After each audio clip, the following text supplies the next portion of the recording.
Welcome to the Driven to Succeed Real Estate Podcast. I'm your host, Brandon Olson. Today I have my mascot with me, Maverick. We have a special guest in Shana Koland from the Grant Johnson Group, eXp. Correct. Yes. Thank you so much for having me. I'm happy to be here. Well, welcome to the show. I'm excited to have you on. Shana is a newer agent, second year, but you're killing it already. I try. From what I can tell in the interactions and transactions we've had, you're doing fantastic, and I love it. And I'm excited to see your growth in this business. And it's I've been doing it for 9 years, so I've watched a lot of people start off and watched them grow, and I'm excited for that for you. Oh, well, thank you. Yeah, I do my best. I try really hard. Yeah. Yes. Let's talk about that. How did you get in? Like, what attracted you to being in real estate? Like, family, friends, like what said, hey, I want to be an agent? Yeah, thanks for asking. I my work experience was management. I worked at European Wax Center for several years and, ultimately was started managing multiple locations. And at that point, I was essentially running a business. And so if I'm running a business, I want to run my own business. Yeah. And so I think too, my dad always like planted seeds. Like I'm very outgoing and, personable. And always said, you should really be in real estate. And I just never really listened. Sure. Yeah, until I, kind of got to that place and I was like, okay, well, I'm quitting my job now and I'm going to be doing real estate full time starting now. Nice. So So that's you dived head first, yeah. all in, and you went. How did you get to the Grant Johnson Group? Yeah, I originally met with Tammy Roach. Okay. She's one of the like coaches on the team. Yep. And I think even at that point I was so new that I didn't even understand like what a brokerage split really even Sure. meant, And so I think really what attracted me to the team specifically is the resources and like the continued growth and support and education and all that. So, Yeah, it's amazing. There's many big teams out there, or bigger teams, and I've known Grant for a long time, and I'm glad what he did and what he does, and like how he's growing his team. But as a new agent, like I have numerous agents that I know that started around the same time that I did, and they just wouldn't go on a team. And mhm. like 5 or 6 years later, they finally joined a team, and now they're finally starting to grow. You just when you start with, you have very little resources, right? You got to have money for leads, or you got to how like you can only sell so many houses to friends and family, right? And then not knowing the business and not having like, who do I go to, right? Totally. And I think too, like our coursework to get our license, it's all fine and dandy, but it's not necessarily how are you interacting with your people? How are you getting clients? How are you, moving those clients from nurture to a closed sale, to a Right. past client that's a returning client and all of that too. Right. Like how do you it's not the textbook stuff isn't necessarily like what we're going to be doing every day, Right. you know? My brother's getting licensed for being a loan officer right now as he speaks, and he's asking me these questions, and I'm literally like, zip, I can't Yeah, get him messed up. Like here, just study the course. Once we pass that, so it's just so different in the real world, right? And then again, there's so much that goes on too in the real estate side, and it's not just, they talk a lot about like door openers, right? Um, and like, oh, buyers agents are just door openers, and like, I would beg to differ, and I'm on the loan side. And I know this because I see what all happens in a transaction, right? And how much we need to rely on you as an agent to be able to negotiate and work with your buyers to get through any problems that may arise, right? right. I think there's a huge piece to that. I work a lot with first-time home buyers, and first-time home buyers coming into purchasing their first home don't really a lot of times know what that process looks like start to finish. They don't know how to tackle those negotiations, what those different payments are in Right. regards to paying their house Right. or paying for their home. And I think I think representation and a buyer's agent specifically, yeah, I'm showing you the home, but I'm also, as we're touring the home, pointing out things that may be of, concern, or, Right. hey, just so you know, this furnace is really old. Like, Right. you may have to replace this Right. in the future, Right. and things like that, Yep. that buyers aren't necessarily always looking for either. Well, I remember me as a first time buyer walk into a house. I'm like, oh, I love it. You don't know what you're looking for. So Mhm. you need an agent to be able to like, hey, let's take a look. Hey, this is a busy street. This is our whatever, like you have, and you do this every day. You're a professional, right? And you're, being even newer, but you're on a team with the resources.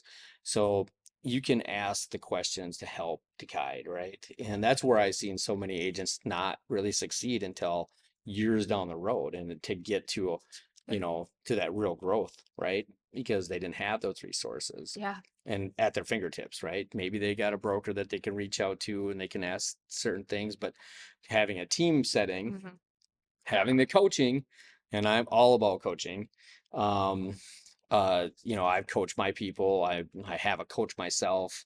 I've had mentors throughout my career, and you need those people because you Mhm. have no idea what you're doing, Mhm. right? Like I'm building a tech company right now, and if I had to do it all over again, I don't know if I would. Oh, Like it's crazy, right? And it's stressful. Your back is against the wall at all times, and every day is this close to a disaster, it seems like. But at yeah. the same time, I love it, right? But you have to have those people in your life and that help you through this. So, joining a team and doing what you do, and that's where you've been able to succeed so much in the last 12 months, right? And Yeah, and thanks for highlighting that too. I am so grateful for like the resources and the lead generation specifically. As a new agent, like you said, it's where are you going to get your people from? right. Can you spend the money that a Yes, broker and that's spends? another thing too. Like it's an investment. Right, I'm running a business, so it costs money to run a business. right, And if you're not, getting enough leads and getting enough help, you're not going to get there. The other thing too, though, that I think is really important is all the help could be provided to you. Everyone could tell you exactly what to do, but truly, like running a business until you like, I don't know, I think there's an element of drive and hunger, if right, you will, that like I'm not going to be motivated to make calls every day. right, So it's the commitment, the determination, the drive in me to want to maintain the lifestyle that I've, built, right. that keeps me pushing. So yeah, the team, I'm so grateful. And uh, you don't get money just from them handing you leads. You Right. you get money, and you make money, and you build your business by hustling. Yeah. And because the argument was with other agents, like, well, I don't want to do, I don't want to split my commissions. Like, well, okay, where are you going to get them in the first place, right? Hmm. Yeah, you got your brother, you got your friends, and you're reaching out to everybody. And what I experienced right away too, I joined a team. I got on a team, and I had a great mentor, and like taught me how to build my own team, right? Hmm. It was 4 years later before started building my team, but Wow. it took a long time before I reached that where I felt like I had the ability to do it. But if I would have never did that, if I would have just went on my own, I don't know if I'd be sitting here today. Oh I yeah. came from the car industry. And I said I was never going to go back to the car industry, and thank God I'm still sitting here today. But running a business and having those leads come in and having those resources that you don't even have to, spend your own money for. I mean, yeah, you're taking it to give back, but I've talked to numerous brokers and they're like, hey, yeah, we built this, but you know how much our expenses are, Hmm. right? In order to grow this business. Hmm. It's like, everybody thinks real estate agents are rich. And there are a few that do really, really well on their own, but the very vast majority are not, right? Yeah. And that you get such a hard, I mean, I've seen it, like people get a hard time for, oh, they make too much money and this and that and everything else. And well, it's a business, number Hmm. one. And this is where that leads us into the NARS element, right? And Hmm. we kind of hit on it already. And why it's so important to have a buyer's representation, right? Yeah. Agency representation. And that's where I listen to a lot of different people, whether it's on business channels or on podcasts, and there's a lot of different takes, right? And like, oh, this is gonna, it's gonna weed out a lot of people, but it's gonna make people realize and like their worth as a real estate agent, Mhm. right? Yeah, I mean, I think there's a lot to that. I mean, I think this is a very complex settlement. So there's a lot of different perspectives and a lot of layers that you could unpack.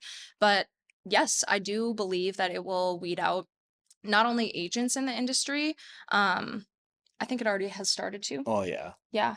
I think with that, it's always a hustle. And the NAR settlement will, with buyers, they can be more selective, and sellers too, right? Like, right, who do we want to best represent our emotional, financial, real estate decisions, and how are we going to get there?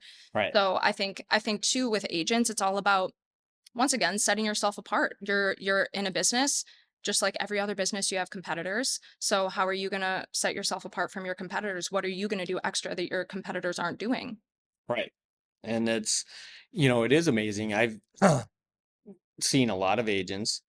And I know, when I work with them directly and like who's the good ones to be able to work with and navigate, and who can negotiate. And that's, I mean, it really comes down to ultimately negotiating, right? If we're talking money here, why am I paying a buyer's agent, or as a seller, why am I going to, pay so much to these agents in commissions?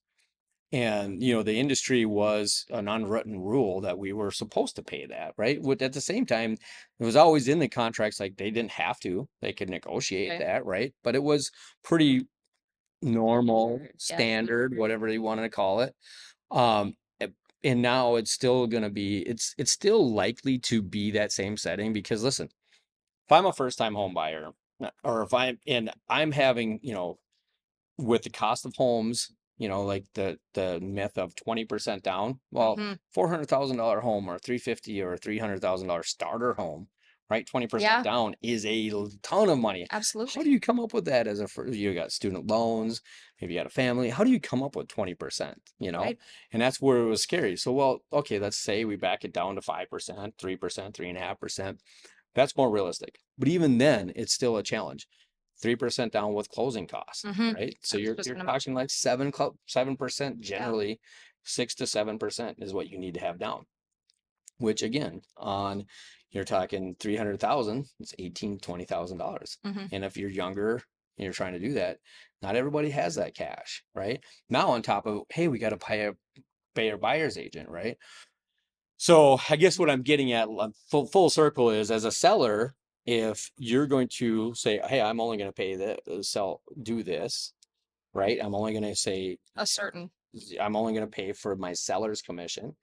Well, you might be cutting out these buyers that could buy your home because they Yeah. may not have the money to pay an agent or vice versa. And now, if you're a buyer, what we talked about this a little bit earlier, having their own representation or having dual agency, like Hmm. what kind of gray areas are you working in, right? You can't share information from one side to the other if you're representing both parties. Hmm. So that's, in my opinion, why you have your own agent. Right. Absolutely. I think that I'm really happy that you mentioned that, because commissions have always been negotiable. So when we hear customers and people within the industry talk about that 6%, it's like, I think it's misleading, right? It's that 6% has never been 6%. It's been, some of that 6% is for the agent listing your home, selling your home, conducting an open house, etc. And a certain percentage of that 6% is paid out to the agent bringing in a buyer, Right. right? And so when we talk about a straight 6%, it's misleading. That's not clear to the consumer of who's getting paid or where that 6% is going. So I think it's really important to remember that commissions and, compensations for your representing agents have always been negotiable. Right. And with that too, I think that's a great point that you mentioned that. Yes, for the sellers, they can choose. So, this, me as your listing broker, this is what my rate is, plus whatever you want to pay out to the agent representing the buyer. And now sellers, well, sellers have always been able to choose, right? They can choose to pay whatever they want for the agent bringing in the buyer. Now, I think with this NAR settlement, that standard is going to start changing. So I think we're going to start seeing less sellers paying towards the buyer's agent bringing in the buyer. And so, yeah, I think that that's a great, question and comment to make, is that how does that impact the buyer qualifications? Especially first time home buyers. When they're coming in, they don't have a ton of money. They're excited about a down payment assistance program or something like that, that can help them with all of the funds that they would need to come up with at closing. And so I think when we bring in talking about them paying their own representation, it's definitely going to be a challenge for buyers. And I think that it's super important that they continue to have their own representation, because when we're in situations where, let's just say, the buyer goes directly to the listing agent because they don't want to pay their own agent. Let's just say that. Right. So that listing agent represents the seller, and they're going to type the purchase agreement for you, the buyer. Now it comes and we have an inspection. We have things that you, the buyer, want to have fixed on that inspection. How are you going to negotiate that? Who's going to negotiate that on your behalf? That listing agent that is representing you, or dual agency representing you, is also representing the seller. So whose best interest do they have in mind? Right. They've already had a connection with this seller. Maybe it's their second home they've had with them, right? Yeah. They helped them buy that home. So that's where it's always a gray area, right? Oh, they're Yeah. supposed to help both sides, but realistically, they might have a bias Yeah. one way or another, right? And it's so that having that negotiation or having that, I still think that regardless, you're going to be better off from a financial standpoint by having your own representation, right? And you have somebody looking out for your best interest, period, right? I'm super happy you said that, because I agree. I think you're purchasing a home. It's the biggest financial and emotional decision that most people make. And your family's involved in that, your livelihood is involved in that. So it's a very emotional thing for a lot of people. And I totally understand, the perspective of, well, I'm just gonna have the listing agent write up my offer for me, because then I can save and I don't have to pay my own agent representation. And with that, like, I guess my follow-up question would be, how are you so sure that that is going to save you? Like, negotiations, like you said, is where people save money, is where buyers save money, is in Mhm. those negotiations. So how are you going to handle those negotiations? And secondly, if something goes off the rails, let's just say, we get past closing, we have, something come up, and you don't have an agent representation in place. Like, Yeah, now what? right, How do you deal with that issue now? right. So let's take a scenario and talk about, let's just say you're a listing agent and the buyer is coming in with no representation, Hmm. right? And there is um no one on their side. There's no other offers on the table. Like, how do you handle that situation as an agent, right? Yeah. Because, like when you have a buyer, you can't tell them what price to do, right? You can't tell them here's, but you can give them guidance. Correct. Hey, I did find out that there isn't any other offers on the table. It's been on the market for 10 days. You know, there could be some room to move here, right? Hmm. Right. And you allow that. Now but on the flip side, as a buyer, you come in, you don't get any of that guidance, Right. right? Well, and I guess, so there's a form. It's called disclosure of the agency, and how Mm, that works in the state of Minnesota.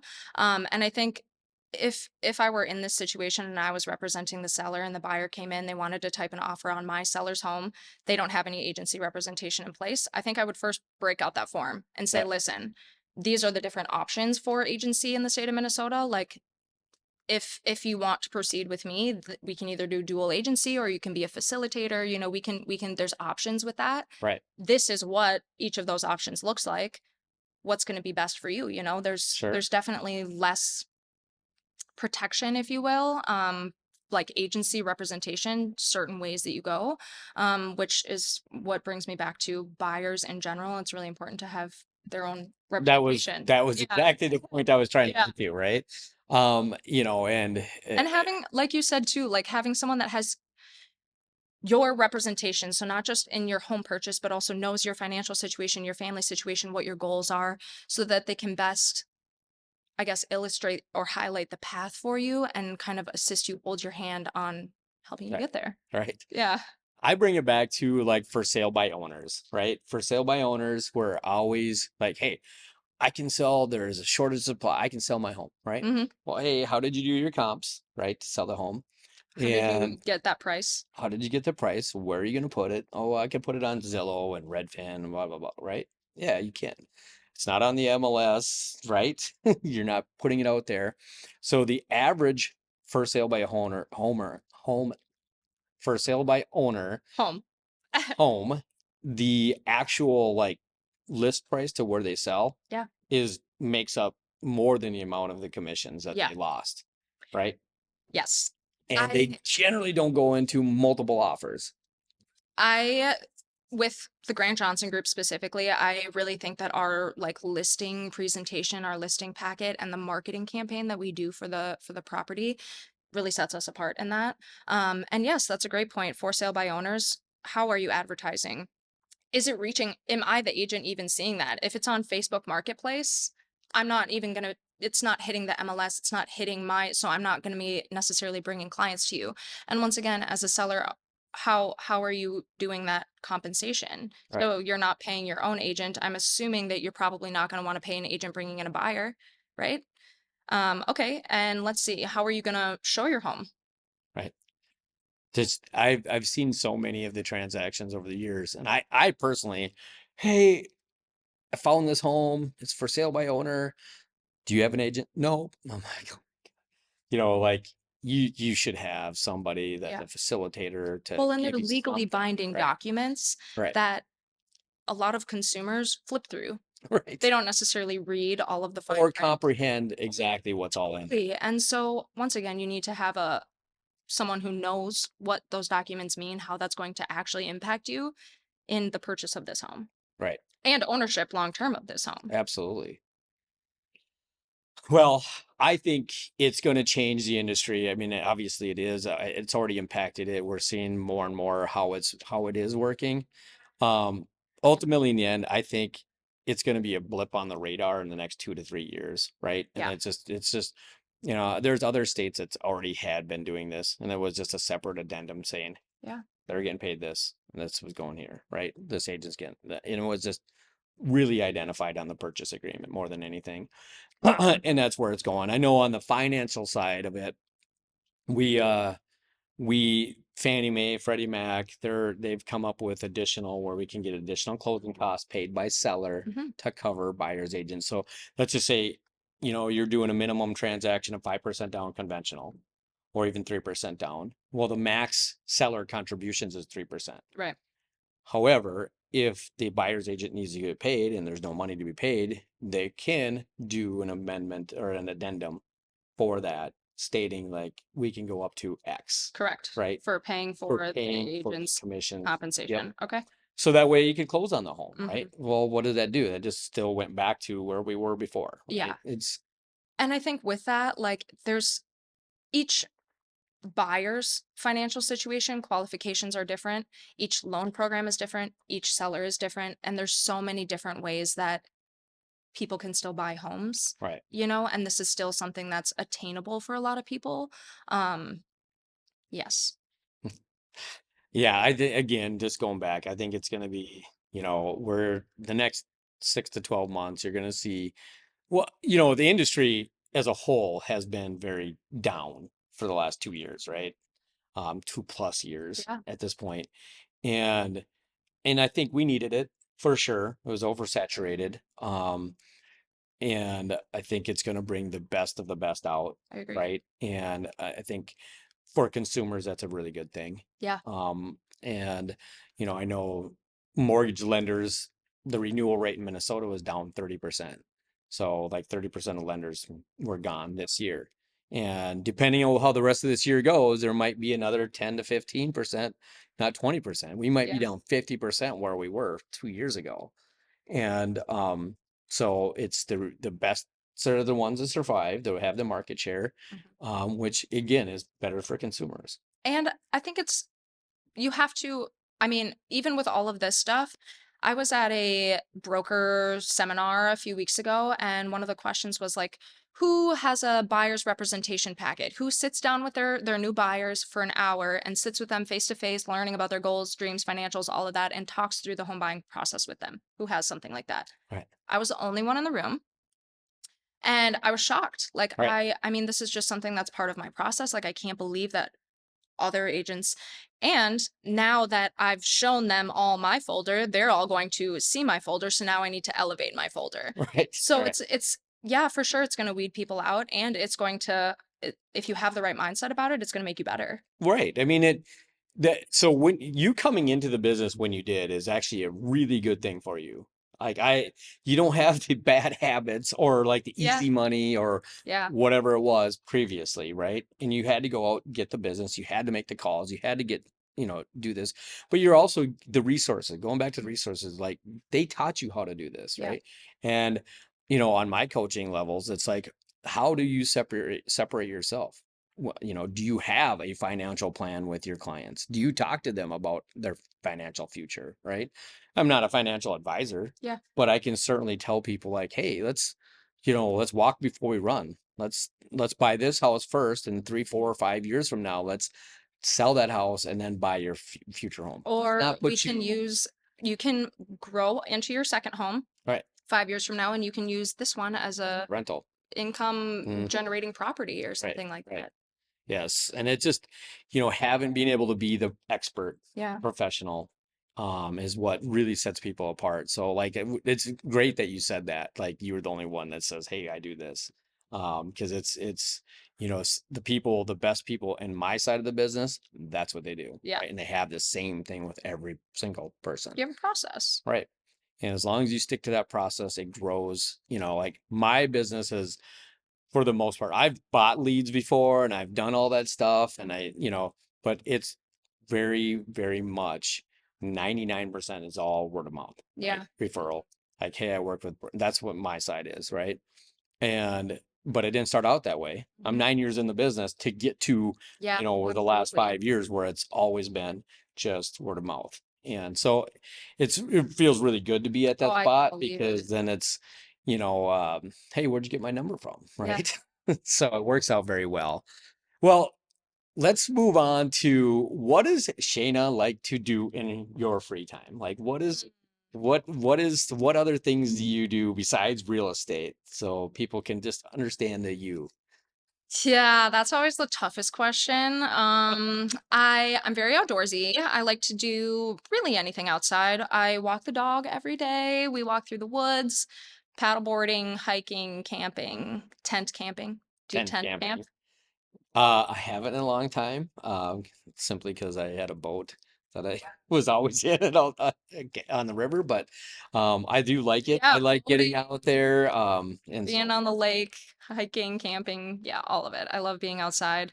Very close with my family. Love spending time with my family. That's something that's super important. And yeah, I don't know. That's all good. I think I you're was a very figure well skater.